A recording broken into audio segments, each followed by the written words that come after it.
திருகவையின் வரலாற்றிலும் தாய்நாட்டின் வரலாற்றிலும் இன்று மறக்க முடியாத நாள்.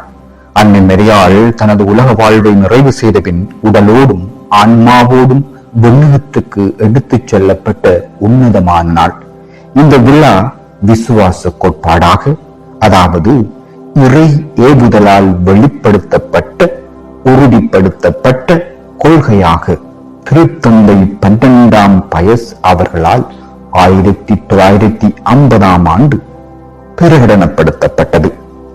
இந்த நிகழ்வை கொண்டாடி மகிழ்வதில் நிச்சயம் நமக்கு ஆழப்பெரிய மகிழ்ச்சி இருக்கும். ஆனால் கொண்டாட்டத்தோடு முடிந்து விடுவதா வரலாறு? வழிபாட்டோடு முடிந்து விடுவதா வாழ்க்கை? இல்லை. அதனையும் தாண்டி தொடர்ச்சியாக நமது வாழ்வையும் நாம் முன்னெடுக்க வேண்டிய பயணத்தையும் நமக்கு ஒவ்வொரு வருடமும் கற்றுத்தரக்கூடியது நாம் வழக்கமாக கொண்டாடும் விழாக்கள். இந்த பின்னணியில் நாம் சிந்திக்கிற போது, சுதந்திரமடைந்து இத்தனை ஆண்டுகள் மாறினாலும் அன்று ஆங்கிலேயர்களின் ஏவுதலுக்கும் அடிமைத்தனத்திற்கும் பலியான நாம் இன்று அரசியல்வாதிகளின் அரசியலுக்கும் தனிநபர் வழிபாட்டிற்கும் பலியாகிக் கொண்டிருக்கிறோம். அரசியலில் உண்மை இல்லை, உண்மையானவர்களுக்கு இடமும் இல்லை. பொதுநலத்தோடு உழைக்கிறவர்களை பெரும்பான்மையான அதிகார பலத்தோடு இருக்கிற பலம் வாய்ந்த கட்சிகள் நசுக்கி விடுகின்றன.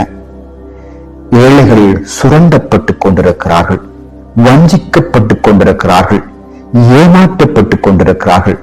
அதிகாரம் படைத்தவர்கள் வஞ்சிக்கிறவர்கள் சட்டங்களை தங்களுக்கு ஏற்ப வளைத்துக் கொண்டு சுகம் கண்டு வளமையோடு இருக்கிறார்கள். சரியானவர்களை அடையாளம் கண்டு கொண்டு அவர்களை தலைவர்களாக மாற்ற இந்த சமுதாயம் இன்னும் தகுதி பெறவில்லை.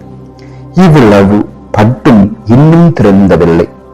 இன்றைய ஆன்மீக உலகின் வழிபாடுகளும் இதையே நமக்கு சுட்டிக்காட்டுகின்றன. அன்னை மரியாளுக்கு 10 சவரன் தங்க நகைய காணிக்கையாக செலுத்துவர்களுக்கு ஆயிரக்கணக்கானவர்கள் இருக்கிறார்கள். ஆனால் ஒரு ஏழை பெண்ணுக்கு உதவக்கூடிய அளவுக்கு மனம் படைத்தவர்களை வழிபாடும் ஆன்மீகமும் உருவாக்கவில்லை. இன்றைய திருத்தலங்களில் இருக்கும் ஆயிரக்கணக்கான பவுன் தங்க நகைகள் இதற்கு சிறந்த சான்றுகள். அன்னை மரியாள் உண்மையிலே இதனை விரும்புவாரா? ஒருவேளை அன்னை மரியாள் இப்போது திருத்தலங்களில் காட்சியளித்து அவரது செய்தி என்னவாக இருக்கும்? கால்நடையாக பல மைல்கள் நடந்து திருப்பயணமாக நேர்த்திக்கடன் செலுத்தும் மக்கள் அருகில் இருக்கிறவனுக்கு உதவி செய்ய மனம் அவர்களுக்கு வருவதில்லை. வாழ்க்கை வேறு, வழிபாடு வேறு என்ற நினைக்கக்கூடிய மனநிலைதான் நாம் உருவாக்கி கொண்டிருக்கிறோம். நம்முடைய வழிபாடுகள் உருவாக்கி கொண்டிருக்கின்றன. இந்நிலை மாற வேண்டும். மனிதத்தை முன்னிறுத்தி நமது ஆன்மீகம் அமைய வேண்டும்.